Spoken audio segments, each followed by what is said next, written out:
M경제 뉴스 지금부터 시작합니다. 구독과 좋아요. 자, 우선 MSCI 유동 비율 변경에 따라서 우리와 KB금융이 희비가 엇갈렸다고 하는데요. 이것을 기점으로 좀 은행주에 대한 것들을 좀 살펴보도록 하겠습니다. 자, 지난 12일 MSCI 분기 리뷰에서 지수 편출이 결정이 된 SK텔레콤과 그다음에 유동 비율 변경 비중이 하향으로 바뀐 삼성전자, SK하이닉스가 외국인 수급 이탈이 생길 가능성이 있습니다. 가능성보다는 거의 확정이죠. 자, 비중이 오히려 상향된 종목은 LG에너솔루션, 그 다음에 하이브 등이 있습니다. 우리가 저번 영상에서 하이브도 살짝 그 차트를 봤었는데 하이브가 지금 떨어지고 있는데 오히려 지금은 매수가 들어가는 게 맞다라고 좀 판단이 되네요. 자, 신흥국 지수 내 한국 비중이 OBP가 나눠졌습니다. 그래서 오는 31일 종가 기준으로 해서 한 일주일 정도 남았죠. 2,471억 원의 외국인 자금이 이탈이 됩니다. 그 중에서 3분의 1 정도의 매도가 SK텔레콤에서 나오게 됐고요. 그래서 SK텔레콤은 이제 배당의 이제 목적으로 여러분들이 조금 제가 시야로도 말씀드렸습니다. 단기적으로도 올라갈 수 있는 주가 상승분이 당연히 있지만은 배당의 수익도 굉장히 크기 때문에 분기 배당이고 여러분들이 좀 천천히 매수하시면서 기다려봐라 라고 말씀드렸는데 지금 이렇게 매도가 나오는 것도 오히려 나중에는 큰 폭의 성장세를 보일 수 있겠다. 왜냐면 지금 통신주 중에서 LGU 플러스를 매수하시겠습니까? 혹은 지금 오를 대로 오른 KT를 매수하시겠습니까? 그럼 사실 통신사 중에서는 SK텔레콤 밖에는 지금 매수할 종목이 없다라고 좀 볼 수 있겠습니다. 그렇기 때문에 나중에 통신주에 소급이 다시 한번 쏠릴 때쯤이면 SK텔레콤 밖에는 없습니다. 그래서 미리 지금 이 시기에 하락할 때 매수하시는 것도 배당의 매력과 함께 차익 실현의 매력까지도 같이 가져갈 수 있겠다라고 좀 보여집니다. 자, LG에너솔루션 같은 경우에는 545억 원의 외국인 자금이 유입이 되고요. 우리금융지주 하이브도 각각 200억, 그 다음 180억 정도 들어옵니다. 반면에 삼성전자도 749억 원 정도의 외국인 자금이 이탈하게 되는데 사실 시가총액이 큰 종목이다 보니까 사실 그렇게 크게 빠져나간다라고까지는 표현이 되지는 않을 것 같아요. 물론 그 시기에 지금 반도체에 대한 업황 사이클 이런 것들이 안 좋게 보고 있기 때문에 외국인, 기관, 개인 어느 집단에서 대량 매도가 나올지는 모르겠으나 같이 매도가 나오게 된다면 그날은 좀 많이 내려갈 거라 보여지고 한 58,000원, 55,000원 선까지도 내려갈 수 있지 않을까라는 생각이 좀 듭니다. 자, 근데 이제 은행권에서 본다면 우리금융지주와 그 다음에 KB금융지주에 대해서 이 매수 수요가 우리금융지주는 플러스 47%, KB금융은 마이너스 18%이기 때문에 굉장히 큰 폭의 차이가 난다라고 좀 보시면 될 것 같습니다. 자, 그래서 은행에 대한 것들을 조금 더 알아보자면 우리가 과거에도 보고서를 통해서 여러분들에게 제가 소개시켜 드렸지만은 은행주가 실적 개선과 배당 확대를 통해서 투자가 수요가 굉장히 많았었습니다.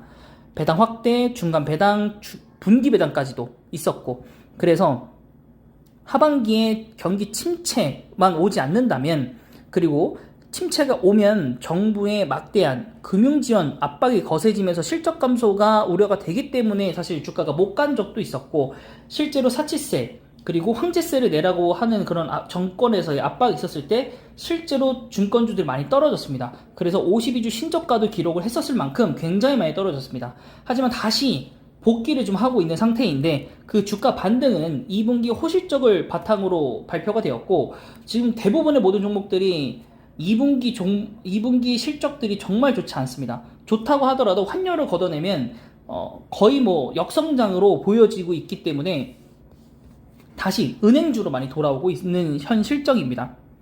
자, 그래서 추가적인 금리 인상에 따라서 방어주로서의 매력이 이제는 부각이 되고 있습니다. 또한 이것과 대응해서 업종을 투자할 수 있으면 좋겠지만은 그런 것들이 없다라는 말이죠. 그래서 상대적으로 다시 은행주들이 부각이 되고 있고 특히나 아까도 말씀드렸다시피 의료금융지주가 그래서 매수 수요가 굉장히 높았고 그 이유 중에 하나도 단기 순이익이 전년 동기 대비해서 24%나 상승했다라는 거.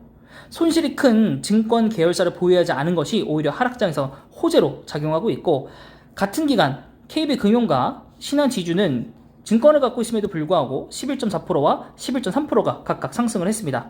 반면 하나금융지주는 1.4%가 하락을 했는데 증권주 때문에 그런 건 아니고요. 선제적으로 대성충당금, 적립과 환율 상승에 따라서 비화폐성 환차손 발생 등으로 인해서 유일하게 역성장을 좀 하게 되었습니다. 자, 은행주는 최대 관전 포인트는 이제는 올해보다는 내년에 이익이 줄었는데도 불구하고 배당이 유지되는가, 이것에 대한 확신이 있어야 됩니다. 자, 우리금융지주의 올해 기대 배당 수익률은 8.81%고요. 하나금융지주는 8.18%, 그 다음에 하나금융지주는 6.76%, 그 다음에 KB금융은 6.4%입니다. 그래서 과거에 제가 요 배당 수익률을 가지고 종가, 올해 연말 종가를 좀 계산을 해 드렸었는데, 이번에도 한번 여러분들에게 계산을 한번 해 보도록 하겠습니다. 자, 그래서 지금 배당 정책들을 보시면 우리 금융지주가 중간 배당 결정을 했고, KB가 분기 배당, 신한지주도 분기 배당, 그다음에 KB는 거기에 자사주 소각까지. 네, 그래서 이 금리 장사에 대한 막대한 금융 지원만 좀 분담하지 않는다면 다시 한번 이제 은행주에 대한 투자 매력도는 좀 올라갈 거라고 좀 보여집니다. 자, 그러면서 이제 한편으로는 카카오가 굉장히 소외되고 있는데, 은행주가 올라갈 때도 떨어지고 은행주가 안 올라갈 때도 카카오뱅크는 올라가지는 않습니다. 이게 지금 좀 매너리즘 같은 느낌인데, 자, 초기 투자자인 KB 국민은행이 3%대의 지분을 매각을 했습니다. 성장성이 기대치를 밑돌고 있기 때문에 더 높은 투자 수익률을 기록하기는 좀 어렵다라는 건 사실은 조금 변명이고요.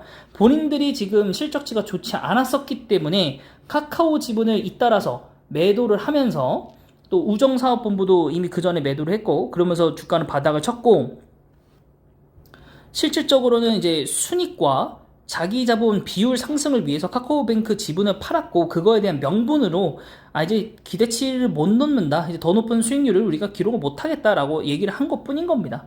사실 굉장히 높이 올라갈 때는 KB에서는 이거 굉장히 성장성이 유망하고 그래서 장기 투자를 할 것이다 라고 했었는데, 결국에는 이제 손절한 거거든요. 본인들이 급하니까 돈이. 그래서 남은 지분도 언제든지 처분할 수 있다라는 지금 시장에 인식을 또 심어줬기 때문에 카카오뱅크가 또 못 가는 이유도 있고요. 경기 침체 예상과 코로나19 관련 각종 부채 탕감 정책 등 금융 리스크가 높아지기 때문에 KB은행의 발등에 불이 떨어졌고, 당장 매각 가능한 자산 중에 하나가 카카오뱅크 지분이었기 때문에 비단 이거 하나만 매도를 한 거다라고 좀 보시면 되겠습니다. 자, 실적이 꺾이면서 한계를 드러내고 있는 것도 한몫을 했고요. 2분기 순이익 같은 경우에는 매출액이 14.3%, 그 다음에 직전 분기와 전년 동기 대비해서 13.3%, 17.7%가 감소를 했습니다. 플랫폼 수익이 감소를 했고요. 판관비 등의 비용이 늘면서 실적이 쪼그라들었고, 기관과 외국인 매도는 카카오뱅크의 고평가 때문이라고 나와 있습니다. 그 이유 중에 하나가 PBR이 2.6배인데요. KB, 신한, 하나, 우리금융지주는 PBR이 모두 다 1배가 되지 않는다고 합니다.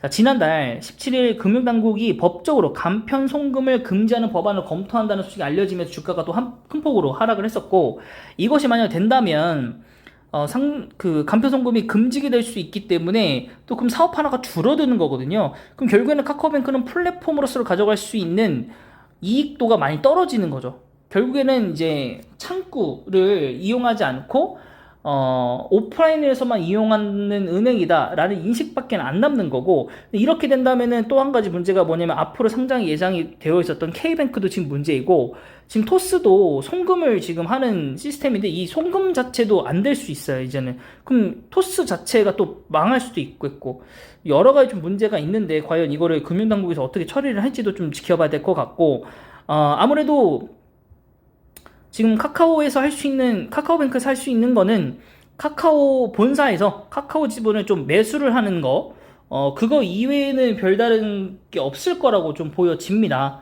네, 그리고 지금 목표 주가를 봤었을 때 DB가 24,600원, KB가 38,000원, 36,000원, 그 다음에 하나투자증권 3만원, 하이투자증권 42,000원, 컨센서스가 38,325원으로 나와 있거든요.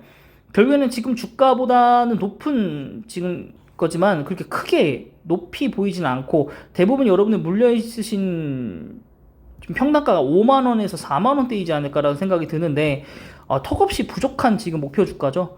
네, 그래서 좀 빠르게는 안 되겠지만은 다시 한번 좀 정세가 안정이 돼서 이런 플랫폼주에 대해서, 그리고 카카오뱅크가 좀 사업성을 좀 많이 다각화를 해서 투자를 했었던 개인 투자자들에게 좀 수익성을 좀 가져다 두기를 좀 바라겠습니다. 자, 우리금융지주 일봉입니다. 자, 12,050원이고 지난번에 봤었을 때 이후로 뭐 올라오긴 했습니다만 뭐 그렇게 크게 많이 오른 것 같진 않고, 주봉상으로 봤었을 때도 이 큰 폭의 하락만큼 지금 현재 많이 올라오진 못했습니다. 아직도. 그래서 지금도 매수 구간인 건 맞는 것 같은데 저라면은 우선적으로는 매수하지 않겠습니다.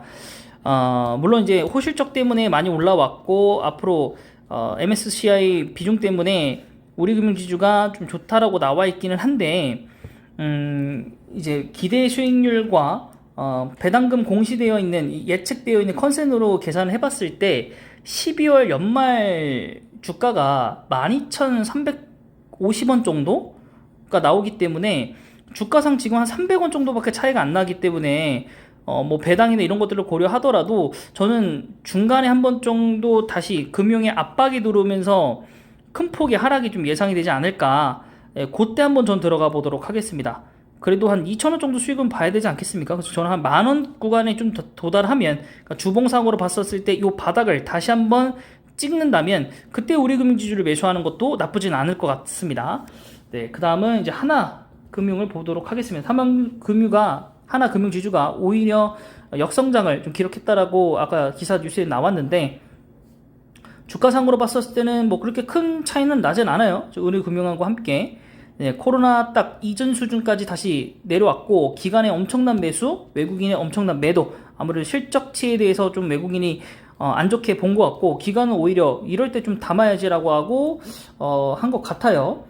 일단 주당 배당금은 네, 높습니다. 네, 주당 배당금은 3,204원 이고, 아까 기대 수익률이 8.18%였죠. 8.18% 해가지고 계산을 해보면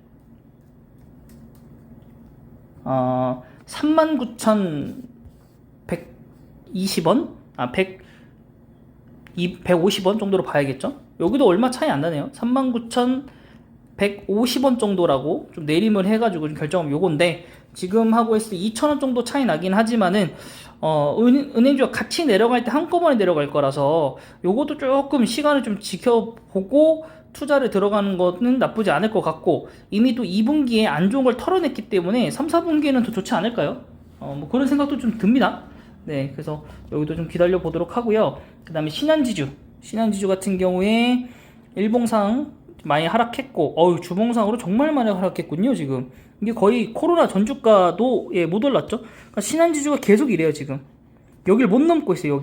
여기 꿈의 거의 숫자인데 여길 못 넘고 계속 하락하고 있어요. 지금 지난번에 한번 떨어졌었던 그 구간까지 한번 더 찍고 내려오기도 했는데, 네, 여기서 한번 더 치고 내려올 수 있다라고도 보여집니다. 개인적으로는.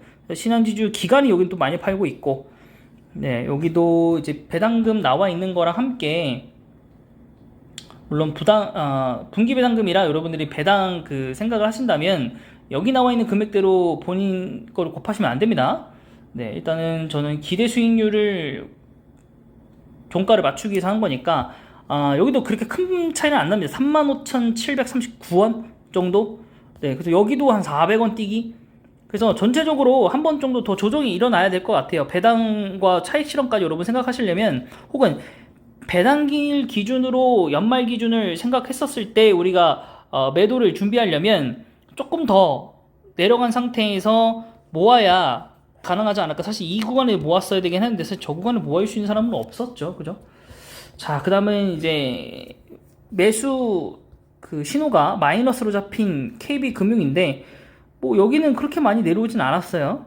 많이 내려오진 않았고, 기관과 외국인이 팔긴 했지만은 그게 크게 팔지는 않았고, 어쨌든 1등 기업이니까 좀 이렇게 좀 되었고, 주당 배당금은 3,316원이고 배당 기대 수익률은 6.4%이기 때문에 계산해보면 51,812원, 51,812원, 한 50원, 그냥 800원으로 잡을까요? 그럼 여기 돈 지금 한 2,000원 정도. KB금융이 조금 낮긴 하네요. 어쨌든 은행주 탑픽이기 때문에. 근데 이제 네, 은행주는 조금 시간을 두고 생각을 해봐야 될 것 같습니다. 뭐 KB금융도 괜찮은 것 같아요. 뭐 앞에 내용상에서 좀 안 좋은 게 많이 뜨긴 했지만은 지금 현재 우리금융지주에 대한 주가보다는 KB금융이 조금 더 회복세가 좀 빨라 보이기도 하고, 현재 격차로 했을 때는 연말 배당금과 했을 때 2,000원 정도 차이 나기 때문에 하나금융, KB금융 뭐 전부 다 괜찮다고 생각이 됩니다. 오히려 우리금융이나 신한금융이 좀 안 좋은 것 같고요. 자, 그 다음은 이제 카카오뱅크까지 한번 볼 텐데요. 자, 정말 좀 암울할 수밖에 없는 카카오뱅크인데, 27,150원 블록딜을 통해서 하락을 하게 됐고, 야, 이거 9만원 찍은 지가 언젠지 모르겠습니다. 네, 은행주 간다 대장주다라고 해가지고 사서 지금 물린 지도 꽤 오래 됐는데, 그죠? 자, 월봉상으로 보시더라도 끝없는 하락. 네, 근데 결국에는 올라올 건데, 이게 어느 시점에서 어떠한 뉴스로 올라올 건지를 모르겠는 거죠. 그래서 물을 지금 언제 탈지도 모르겠고, 근데 사실, 나올 수 있는 악재는 전부 다 나오지 않았나라고 생각합니다. 뭐 실적이 계속 안 좋다 그랬고, 블록딜, 나올 만한 또 매물, 이런 것들도 전부 다 나왔기 때문에, 제가 볼 때는 더 이상의 악재는 없다. 그렇다면 매수 신호다라고 좀 판단이 됩니다. 그래서 13조, 아까 대장주가 지금 20조니까 7조 정도 차이 나잖아요. 그런 부분들 정도는 카카오뱅크 정도면 뭐 회복이 되지 않을까. 거래량도 많으니까. 네, 그걸 생각을 한번 해보시고요. 기간을 정말 많이 팔았습니다. 나머지는 개인이 다 받았겠죠. 네, 그 기간은 당연히 KB 쪽이었고요. 네, 뭐 여기는 PER 뭐 이런 것들 PBR 나와 있는데, 사실 지표를 어떻게 보냐에 따라서 해석이 달라지는 싸움이기 때문에 카카오뱅크 여러분들 좀 갖고 계신 분들은 어쩔 수 없죠. 좀 인내를 해야죠. 단기간에 급락한 것을 어떻게 수익성을 바라면서까지 기다리겠습니까? 네, 그래서 너무 여러분들 포기하지 마시고 좀 같이 좀 존버하면서, 또 기다리면서, 또 한번 상승 곡선에 나올 때 투자를 회수금을라도 좀 가져올 수 있도록 해야겠죠. 네, 그래서 그 부분까지 설명하도록 하고요. 네, 이번 영상은 여기까지입니다.